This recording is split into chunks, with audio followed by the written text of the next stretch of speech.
പിതാവിൻ്റെയും പുത്രൻ്റെയും പരിശുദ്ധാത്മാവിൻ്റെയും നാമത്തിൽ ആമേൻ. എൻ്റെ പ്രിയപ്പെട്ടവരെ, നവംബർ 6-ാം തീയതി വ്യാഴാഴ്ച, അമ്മേ പരിശുദ്ധ അമ്മേ, അമ്മേ പരിശുദ്ധമേ, ദൈവമാതാവേ, കൃപാസനത്തിലൂടെ ഞങ്ങൾക്കും ഞങ്ങളുടെ ദേശത്തിനും അമ്മ മധ്യസ്ഥം തേടി തന്ന എല്ലാ അനുഗ്രഹങ്ങൾക്കും കൃപകൾക്കും ഞങ്ങളിപ്പോൾ ഹൃദയം നിറഞ്ഞ നന്ദി പറയുന്നു.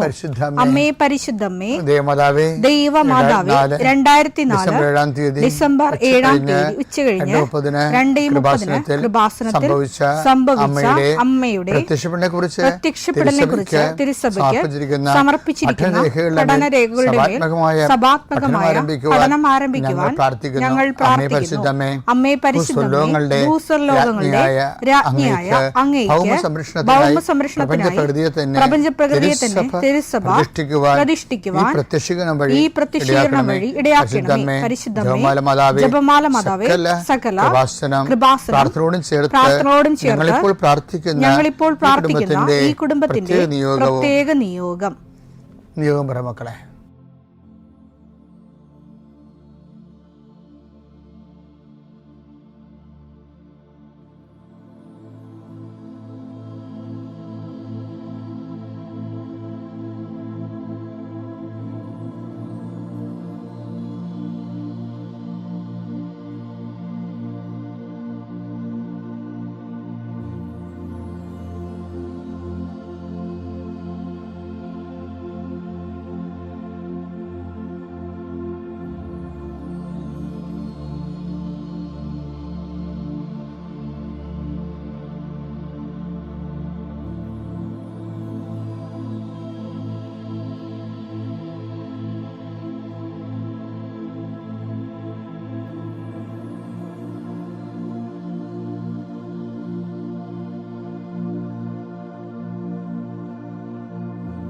അമ്മയുടെ പ്രത്യക്ഷീകരണത്തിന്റെ ഈ അനുഗ്രഹവേളയിൽ ഞങ്ങൾക്ക് സാധിച്ചു തരുവാൻ കനിയണമേ. ആമേൻ. വിശ്വാസ പ്രമാണം. സർവശക്തനായ പിതാവും ആകാശത്തിന്റെയും ഭൂമിയുടെയും സൃഷ്ടാവുമായ ദൈവത്തിൽ ഞാൻ വിശ്വസിക്കുന്നു. അവിടുത്തെ ഏകപുത്രനും ഞങ്ങളുടെ കർത്താവുമായ ഈശോ മിശിഹായിലും ഞാൻ വിശ്വസിക്കുന്നു. ഈ പുത്രൻ പരിശുദ്ധാത്മാവിനാൽ ഗർഭസ്ഥനായി കന്യകാമറിയത്തിൽ നിന്ന് പിറന്ന് പൊന്തിയോസ് പീലാത്തോസിന്റെ കാലത്ത് പീഡകൾ സഹിച്ച് കുരിശിൽ തറയ്ക്കപ്പെട്ട് മരിച്ച് അടക്കപ്പെട്ട് പാതാളങ്ങളിൽ ഇറങ്ങി മരിച്ചവരുടെ ഇടയിൽ നിന്ന് 3-ാം നാൾ ഉയർത്ത് സ്വർഗത്തിലേക്ക് എഴുന്നള്ളി സർവശക്തിയുള്ള പിതാവായ ദൈവത്തിന്റെ വലതുഭാഗത്തിരിക്കുന്നു. അവിടെ നിന്ന് ജീവിക്കുന്നവരെയും മരിച്ചവരെയും വിധിക്കുവാൻ വരുമെന്നും ഞാൻ വിശ്വസിക്കുന്നു. പരിശുദ്ധാത്മാവിലും ഞാൻ വിശ്വസിക്കുന്നു. വിശുദ്ധ കത്തോലിക്കാ സഭയിലും പുണ്യവാന്മാരുടെ ഐക്യത്തിലും പാപങ്ങളുടെ മോചനത്തിലും ശരീരത്തിന്റെ ഉയർപ്പിലും നിത്യമായ ജീവിതത്തിലും ഞാൻ വിശ്വസിക്കുന്നു. ആമേൻ. സുഖസ്ഥനായ ഞങ്ങളുടെ പിതാവേ, അങ്ങയുടെ നാമം പൂജിതമാകണമേ. അങ്ങയുടെ രാജ്യം വരണമേ. അങ്ങയുടെ തിരുമനസ് സ്വർഗത്തിലെ പോലെ ഭൂമിയിലും ആകണമേ. അന്നു വേണ്ടുന്ന ആഹാരം ഇന്ന് ഞങ്ങൾക്ക് തരണമേ. ഞങ്ങളോട് തെറ്റ് ചെയ്യുന്നവരോട് ഞങ്ങൾ ക്ഷമിക്കുന്നത് പോലെ ഞങ്ങളുടെ തെറ്റുകൾ ഞങ്ങളോടും ക്ഷമിക്കണമേ. ഞങ്ങളെ പ്രലോഭനത്തിൽ ഉൾപ്പെടുത്തരുതേ, തിന്മയിൽ ഞങ്ങൾ രക്ഷിക്കണമേ. ആമേൻ. നന്മ നിറഞ്ഞ മറിയമേ, സ്വസ്തി. കർത്താവ് അങ്ങയുടെ കൂടെ സ്ത്രീകളിൽ അങ്ങ് അനുഗ്രഹിക്കപ്പെട്ടവളാകുന്നു. അങ്ങയുടെ ഉദരത്തിൻ ഫലമായി ഈശോ അനുഗ്രഹിക്കപ്പെട്ടവനാകുന്നു. പരിശുദ്ധ മറിയമേ, തമ്പുരാന്റെ അമ്മേ, പാപികളായ ഞങ്ങൾക്ക് വേണ്ടി ഇപ്പോഴും ഞങ്ങളുടെ മരണസമയത്തും തമ്പുരാനോട് അപേക്ഷിക്കണമേ. ആമേൻ. കർത്താവ് നിന്റെ ഉന്നതമായ നാമത്തിന് സ്വസ്ഥം ചെയ്യുന്നു. ഇന്നത്തെ ദിവസം നിന്റെ തിരുമുറുവാളുന്ന വലതുകരം അങ്ങയുടെ മക്കളുടെ മേൽ വെക്കണമെന്ന് പ്രാർത്ഥിക്കുന്നു. കർത്താവ് അങ്ങയുടെ മക്കളുടെ യാത്രകളെ ആശീർവദിക്കണമേ. ഒരു വിഷയം ഓർക്കുമ്പോൾ, ഒരു വ്യക്തിയെ ഓർക്കുമ്പോൾ നിനക്ക് വിഷമം ഉണ്ടെങ്കിൽ അത് കർത്താവ് ഈ നിമിഷം ഏറ്റെടുക്കുകയും നിനക്ക് വേണ്ടി ഈശോ വാദിക്കുകയും ചെയ്തുകൊണ്ട് നിന്നെ അവിടുന്ന് സന്തോഷത്തോടെ തിരിച്ചു കൊണ്ടുവരട്ടെ. നിന്റെ സാമ്പത്തിക പ്ലാനുകളെല്ലാം, നിന്റെ പദ്ധതികളെല്ലാം, 10 പൈസ നിന്റെ കുഞ്ഞുങ്ങൾക്കും കുടുംബത്തിനും വേണ്ടി സ്വരുക്കൂട്ടാൻ വേണ്ടിയുള്ള നടപടികൾ ഈശോയുടെ നാമത്തിൽ സംരക്ഷിക്കപ്പെടട്ടെ. വിവാഹം കഴിക്കാനുള്ളവര്, വിവാഹം പിരിഞ്ഞിരിക്കുന്നവര്, ഒരുമിച്ച് ജീവിക്കാൻ ആഗ്രഹിക്കുന്നവർ, മക്കളില്ലാത്തവരുള്ള മക്കൾക്ക്, ഗർഭസ്ഥ ശിശുക്കൾക്ക് രോഗങ്ങളുള്ളവർ, അതുപോലെ തന്നെ കുഞ്ഞുങ്ങൾ പഠിക്കാത്തവർ, എല്ലാ തരത്തിലുള്ള കുഞ്ഞുങ്ങളെക്കുറിച്ച് ചോദന ഓർത്ത് വിഷമിക്കുന്നവർക്ക് കർത്താവ് നിങ്ങളെ ആശീർവദിക്കുകയും അനുഗ്രഹിക്കുകയും ചെയ്യട്ടെ. ഈശോ ഇന്ന് ഉള്ള യാത്ര മുഴുവൻ സമർപ്പിച്ച് പ്രാർത്ഥിക്കുന്നു.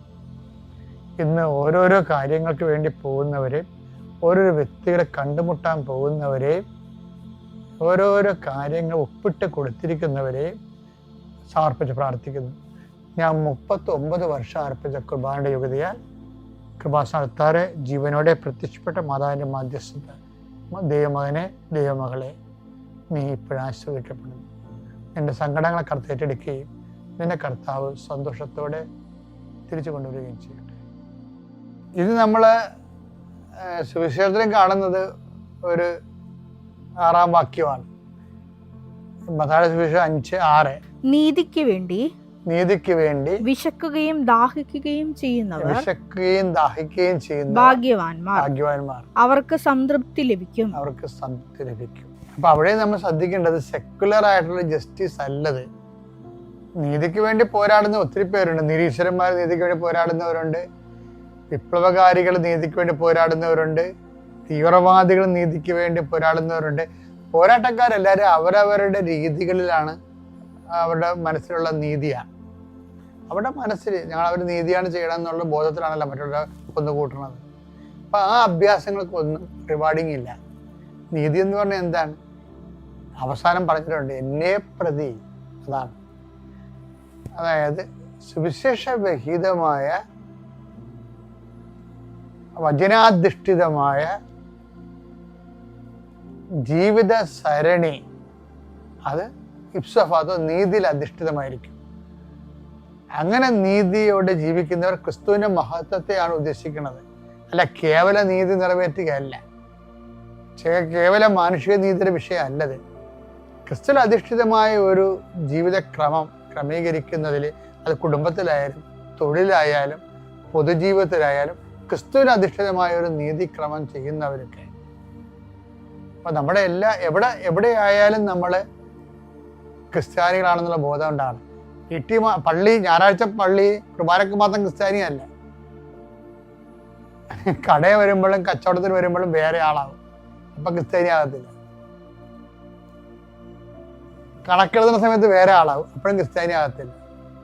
ക്രിസ്ത്യാനി എന്ന് വെച്ചാൽ ഫുൾ ടൈം ക്രിസ്ത്യാനി എന്നതിൻ്റെ അർത്ഥം, അല്ലാതെ ഒക്കേഷണൽ ക്രിസ്ത്യൻസ് അല്ല. അപ്പൊ അതെന്ന് പറഞ്ഞാൽ ദൈവകൃപ കൂടി വേണം അതിന്. നിങ്ങൾ കാര്യങ്ങളൊക്കെ നടന്നു എന്ന് പറഞ്ഞുകൊണ്ട് ക്രിസ്തു നിങ്ങളുടെ കയ്യിൽ ഉണ്ടാകണമെന്ന് ഒരു നിർബന്ധം, ക്രിസ്തുവിൽ അധിഷ്ഠിത ജീവിതമാണെന്ന് നിർബന്ധമില്ല. അതുകൊണ്ട് എല്ലാ സമയത്തും ഫുൾ ടൈമേഴ്സാണ് നമ്മൾ ക്രിസ്തുവിൽ. ഇപ്പം ചില സംഘടനക്കാരൊക്കെ ഫുൾ ടൈമർ എന്ന് പറഞ്ഞുകൊണ്ട് ഒരു കൊല്ലം കർത്താവിന് കൊടുക്കത്തില്ലേ. ഒരു കൊല്ലം മാത്രമല്ല, അവരൊക്കെ അത് കഴിഞ്ഞിട്ടും അതേ അരൂപ്യത്തിന് ജീവിക്കുന്ന അനേക കാര്യങ്ങളുണ്ട്. അപ്പം നമ്മുടെ ക്രിസ്തുവിൽ എല്ലാ കാലത്തിലും ഫുൾ ടൈമറാണ്, എല്ലാ വിഷയത്തിലും ഫുൾ ടൈമറാണ്. അങ്ങനെ ആകാതെ വരുമ്പോഴാണ് ഈ പ്രലോഭനം ഉണ്ടാകുന്നത്. അങ്ങനെ പാടാണ് ശരിക്കും, നല്ല പ്രലോഭനം ഉണ്ടാകുന്ന വിഷയമാണ്. അതുകൊണ്ടാണ് ഈശോ പറയുന്നത്, അങ്ങനെയുള്ള സാഹചര്യങ്ങളിൽ ഞങ്ങളെ സഹായിക്കണമേ, രക്ഷിക്കണമേ. പക്ഷെ നമ്മൾ ക്രിസ്തു ജീവിക്കാൻ വേണ്ടി അഡ്ഡമെൻ്റായിട്ട് തീരുമാനിച്ചു കഴിഞ്ഞാൽ ഓട്ടോമാറ്റിക്കായിട്ട് പ്രലോഭനങ്ങൾ മാറും. പ്രലോഭനങ്ങൾ ഉണ്ടാകുന്നതിൻ്റെ കാരണം ചില സമയത്ത് പ്രലോഭനങ്ങളായിട്ട് തോന്നത്തില്ല. കാര്യം നമുക്ക് ക്രിസ്തു ഉണ്ടാകണമെങ്കിൽ മാത്രമേ ഇതൊക്കെ പ്രലോഭനങ്ങളായിട്ട് തോന്നത്തുള്ളൂ. അല്ലെങ്കിൽ ആൾ തട്ടിക്കുകയും പറ്റിക്കുകയും ആൾക്കാരെ കമത്തുകയും കൈക്കൂലി വാങ്ങിക്കുകയും ചെയ്യുന്ന സ്വാഭാവികമായിട്ടുള്ള കാര്യങ്ങളായിട്ട്. ക്രിസ്തുവിലേക്ക് അധിഷ്ഠിതമായി കഴിയുമ്പോൾ ഇതെല്ലാം പ്രലോഭനങ്ങളായിട്ട് മാറും. പക്ഷേ ക്രിസ്തുവിൽ ഉറച്ചു നിന്നാൽ നീ ജോലി ചെയ്യണമെന്നുണ്ടെങ്കിൽ ഇങ്ങനെയുള്ള കാര്യങ്ങൾ ഓട്ടോമാറ്റിക്കായിട്ട് മാറുകയും ചെയ്യും.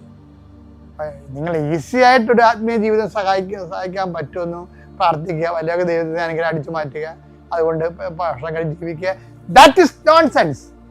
അത് നിങ്ങളുടെ ക്രിസ്ത്യ ജീവിതമായിട്ട് ബന്ധമില്ല. നിങ്ങൾ വിട്ടിയുടെ സ്വർഗത്തിലായിട്ട് സ്വയം അവരോധിക്കേണ്ട കാര്യങ്ങളൊന്നുമില്ല. വി ആർ നോട്ട് ഇരിക്കുക, നമ്മൾ അങ്ങനെ അല്ല ശരിക്കും. പക്ഷെ എപ്പോഴും നമ്മൾ ശ്രദ്ധിക്കേണ്ടത് എല്ലായിടത്തും തന്നെ നീതിയിൽ അധിഷ്ഠിതമായ ഒരു ജീവിതക്രമം നിലനിർത്തുന്നതിന് വേണ്ടി കർത്താവിനെ പ്രതി, എന്നെ പ്രതി, എൻ്റെ പേരിലൊരു അവഹേളനമാ, ധനനഷ്ടമാ, മാനനഷ്ടമൊക്കെ ഉണ്ടെങ്കിൽ അത് റീഫണ്ടബിൾ ആകുമെന്നാണ് ഈശോ പറയുന്നത്. എന്താ പറയുന്നത്?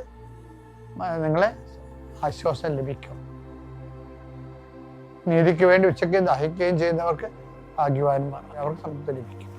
ചിലപ്പോൾ നിത്യതയിലായിരിക്കും കേട്ടാ. ഉള്ള കാര്യം നേരത്തെ പറഞ്ഞേക്കാം.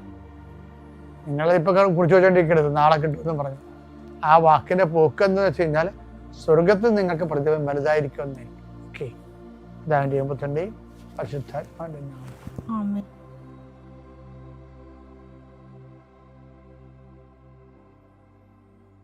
അത്യപൂർവ ദൈവാനുഭവങ്ങൾ ഇനി നിങ്ങൾക്കും സ്വന്തം. ഈ യൂട്യൂബ് ചാനൽ ഇതുവരെ സബ്സ്ക്രൈബ് ചെയ്തിട്ടില്ലെങ്കിൽ ഇപ്പോൾ തന്നെ സബ്സ്ക്രൈബ് ചെയ്യുക. ഈ വീഡിയോ ഇപ്പോൾ തന്നെ നിങ്ങളുടെ സുഹൃത്തുക്കൾക്ക് ഷെയർ ചെയ്തുകൊണ്ട് കർത്താവിന്റെ പ്രേക്ഷിതരാകുക.